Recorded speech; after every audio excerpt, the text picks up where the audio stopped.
deployed and destroyed. This occurred about 20 years ago, and I'm over it, but I thought I'd share to see if you had any thoughts or had comparable experiences. I never had a good marriage with my first wife, and there were a number of warning signals that I ignored at first since I had no real experience dealing with older women. At the time, I was 23 and she was 28. To cut a long story short, I enlisted in the military after 9/11 because I thought we were headed to war and that I would be deployed. My wife and I fought a lot at this time because she wanted to relocate, and I reminded her that it's not up to me where we go. I'm Uncle Sam's property until my tour is done. Needless to say, orders came down shortly after we were stationed at Riley that we would be deploying to Iraq, despite the fact that we had several times over the following few weeks. It was almost like when we first met, so I certainly didn't believe anything was wrong. Fast forward to deployment day, and as you may expect, we're both a shambles. I'll save you the tedious details of the flight over since there isn't much to say. We landed in Kuwait, and I was assigned to 2-34 armor, big boy stuff.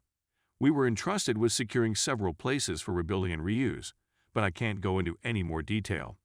I was deployed for 3 months before we had a post set up enough to receive mail and make phone calls home using a satellite phone. The first few times I phoned, there was no response. Then mail began to pour for everyone, except me. Care packages from family members arrived once a week, and every week I hoped for a letter or anything from home, but nothing arrived and no phone calls were returned. It came to the point where other troops were contributing items to me since I was the only one with a normal TA-50. 9 months later, no letters, parcels, or phone calls from my wife, and I was psychologically not in a good place. Where I was a very awful place. That's all I'm going to say about that. I'm told I need to take leave and return home, but I have no idea why I'm being sent home only to find an empty house. When I say empty, I mean entirely empty, including all of my clothes. Later, I learned through a neighbor that she had moved some guy into my home for 4 months, and that the word was that she was pregnant. It gets better. She stopped paying my vehicle payments and it was repossessed. She wiped out the bank accounts and maxed up the credit cards purchasing new housewares for her new abode. She would camp out at the ATM and wait for my salary to be deposited into my account before withdrawing all of the money but some change. I would have tried it, but the closest ATM was 5-7 miles away. I didn't have a vehicle, and it was winter in Kansas. Let me tell you, washing your clothes in the sink and drying them on the stair railing every day since you didn't have a washing machine or a dryer wasn't enjoyable. I had to beg for MRE from supplies since I didn't have any money to eat. She made sure of that. I saw her for about 10 minutes before leaving the military, and she decided to tell me she was having twins, which obviously weren't mine. And JAG doesn't give about the soldier, only the spouse, and even though she cheated, she was still entitled to my check, which she was taking. We're obviously divorced, and I left out a lot of the others she did, because if I put it all in this would be a novel. If you want to know, leave a comment and I'll respond later. Here's an update, as well as some of the more personal information I left out of the first article.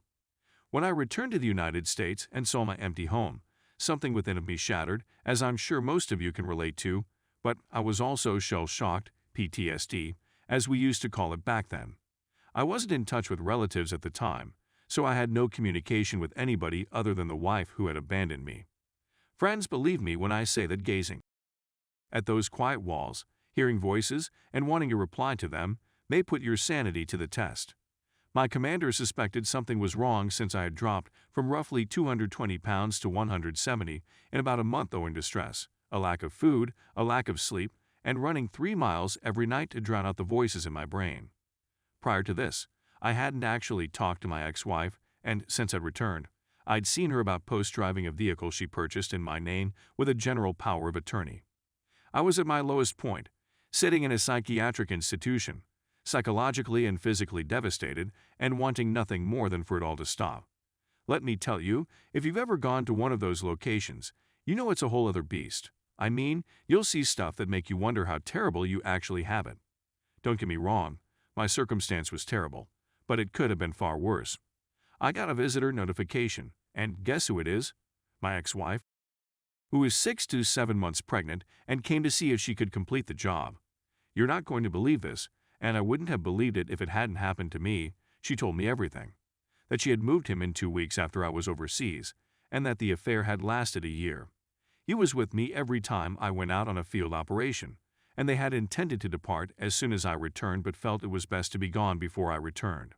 At this time, I was fully crimson, and it took every ounce of mental power and control I had not to jump over the desk and smash both feet off in her cheating.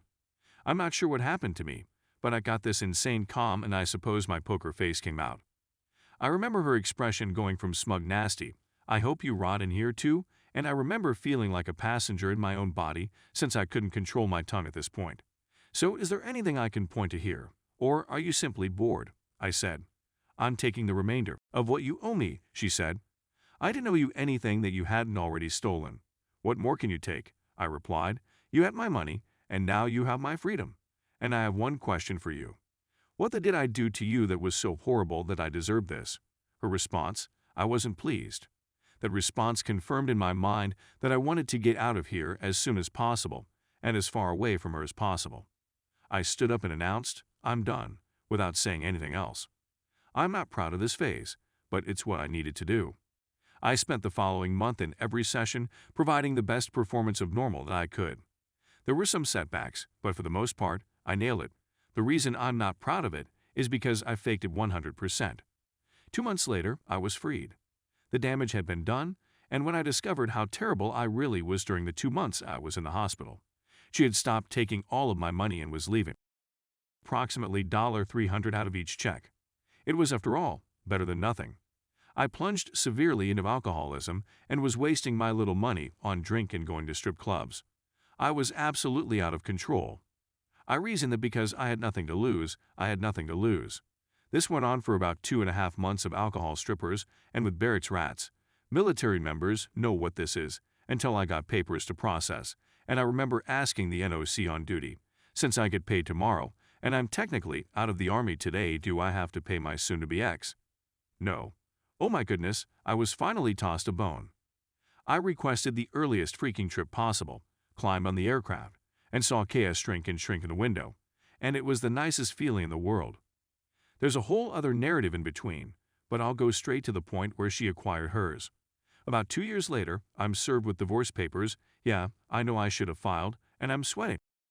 Since we all know how this works for most guys, and I was dating my present wife at the time.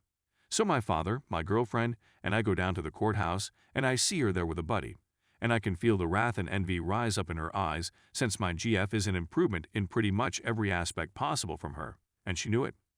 We arrived at court, and everything seemed to be going as planned until the judge, another woman, saw that I was deployed and that there were children involved. When the ex hurriedly tried to rush past that the judge asked what the arrangement was, I said, "They aren't my children, Your Honor." She looked at her paperwork again, and then it all changed. Here comes the Enola folks. Reference to a bomb, a good friend of mine informed me that she had previously been married. So when I received the divorce papers, I drove into town to look up those records to discover when her absolute divorce from her first spouse occurred. And guess what? She was still legally married 4 days into our marriage, which was later annulled. The finest part was her appeal to the court that she was still married, to which the judge said, "That doesn't matter. You knew you were still married to your first spouse, and you still said yes. I'll see you again for polygamy." My ordeal was ended, and I strolled out of that courthouse as if nothing had happened. I had 10-pound balls and 5-pound underpants. I married my girlfriend 2 years later and had a son. We've been married for 10 years, and the last time my father saw my ex was at a bus stop with her 2 children. If you have any queries, please leave them in the comment section.